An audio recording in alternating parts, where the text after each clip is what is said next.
Hey, MCE crew, I believe we're at the dawn of a techno-tyranny. What is a techno-tyranny? Well, the name pretty much says it all. You're a smart audience. And I believe that as we move further and further toward the 2030s, we're going to see more and more techno-tyranny foisted upon our society, and our individual liberties are going to be greatly curtailed. Now, one of the ways they're going to do this is through digital currency, all right? And I'm not necessarily talking about the Bitcoins and all of that, but one of the things that Bitcoin was really heralded for was its anonymity, its freedom, all that stuff. The governments don't like that at all. A lot of these folks in government, like Janet Yellen, she came out and she said that, crypto facilitates all kinds of illegal activities, like gun running and drug dealing and human trafficking.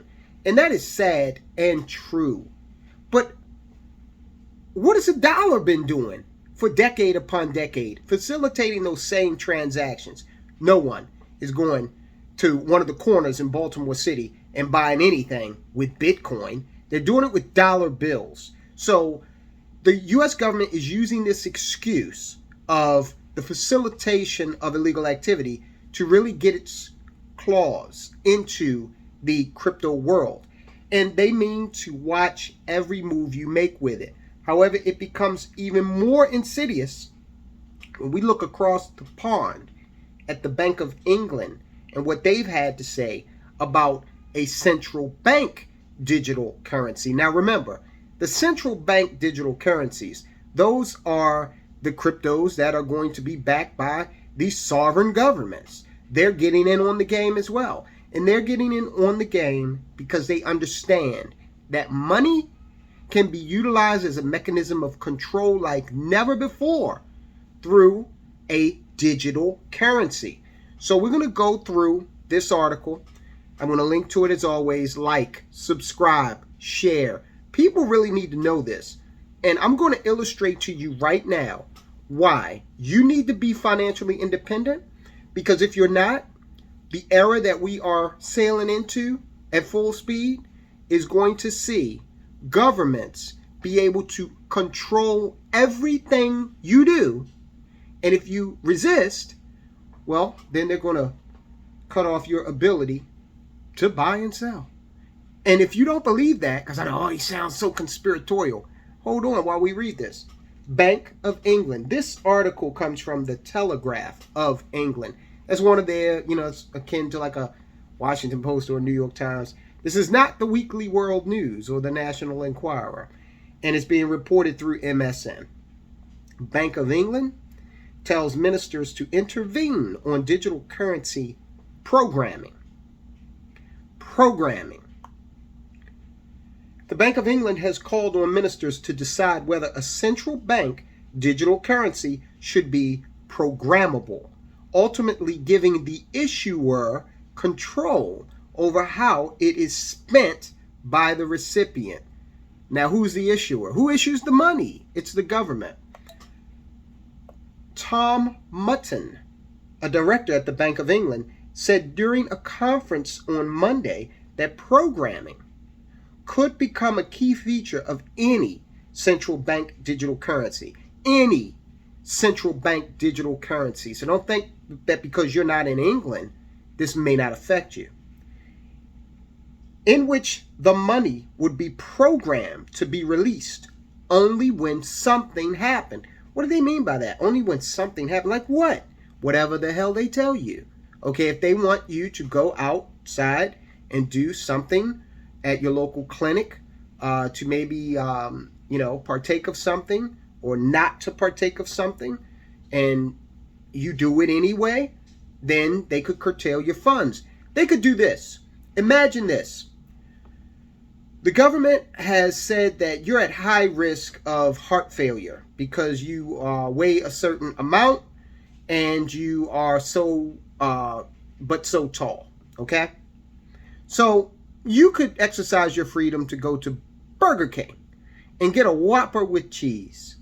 And you're just looking up at that menu and you're telling that person or robot at this point what you want.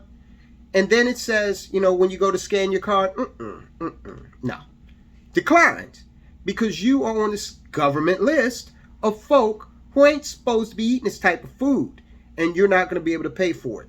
So there's a vegan spot right over there where you can get a celery stick for half the price. He said, that's Tom Mutton, quote, you could introduce programmability. What happens if one of the participants in the transaction puts a restriction on future use of money? Now, which participant in the transaction would be doing that? Of course, again, it would be the government. You're not going to go, again, let's use that Burger King example. Burger King is not going to say, hey, we don't want to make any money today, so no, you can't eat here. They're not going to do it, okay? And this goes hand in hand with universal basic income. I'm telling you right now, if you accept that money, the government is going to exercise control over how you spend it. They're going to use it to craft your behavior. You're going to lose your freedom. There could be some socially beneficial outcomes from that, preventing activity which is seen to be socially harmful in some way. Well, years ago, smoking was socially acceptable. Now it's socially harmful, okay? What is going to be socially harmful in the next 15 years? Who can say? But at the same time, it could be a restriction on people's freedoms. You don't say. He warned that the government would be required to intervene and make the final decision. The government? Who else is going?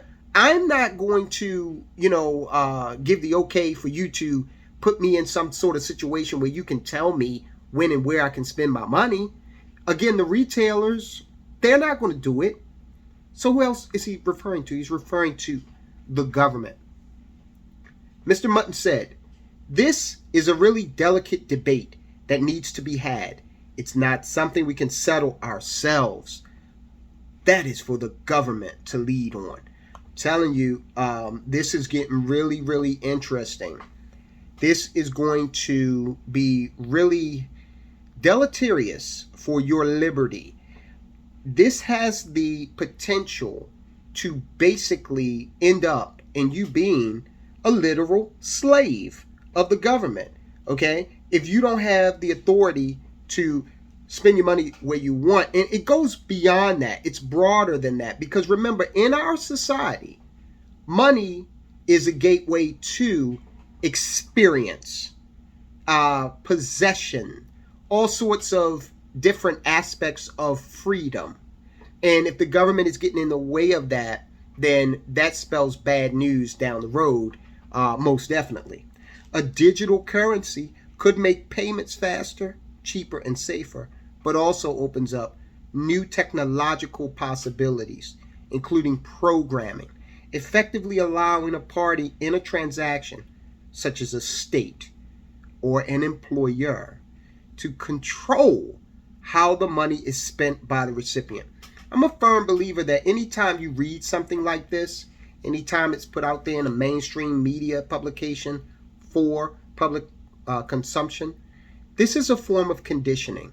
They are warming up the water just a little so that you can be acclimated to this and at some point accept it without rejection. One potential use could be control over benefits payments. We talked about universal basic income a moment ago, said Sandra Rowe, chief executive of the Global Blockchain Business Council.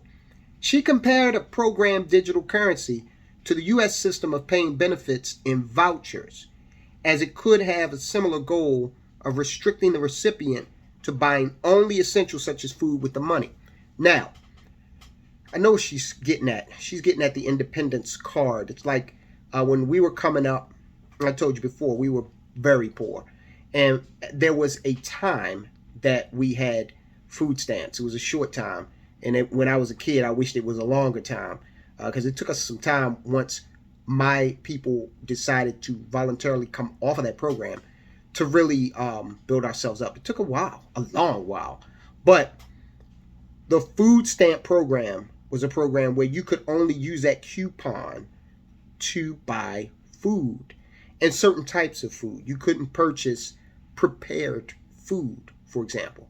So from what I understand now, they have what's called an independence card where your uh, dollar benefits come on that card, as do your food stamp benefits. But of course, that bifurcation sets it up so that you're only allowed to purchase food with the food stamp portion of that allocation.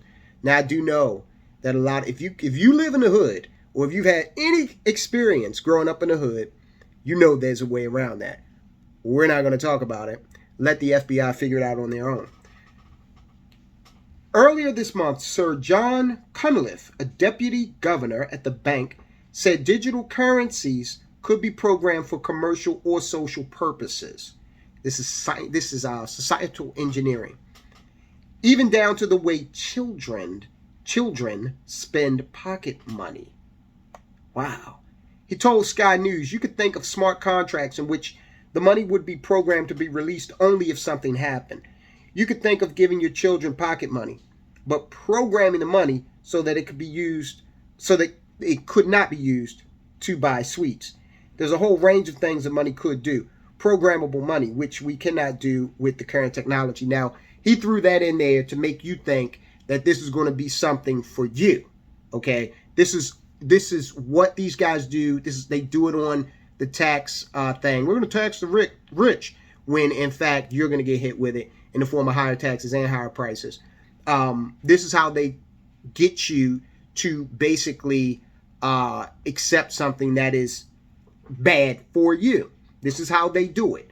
They say, hey, guess what? You don't like your kids eating sweets? Well, you can program it so that they can't go down the street and buy a candy bar. All the while, there will be a greater form of programming that gets in the way of you actually being able to pay your mortgage if maybe you say the wrong thing on social media. An HM Treasury spokesman said, programmability is a potential feature of a central bank digital currency. The task force is coordinating the exploration of a potential CBDC, central bank digital currency, and no decisions have been taken on whether to introduce a CBDC in the UK or its design. Now, you go back and watch that video we did about the Bank of International Settlements. This person is lying.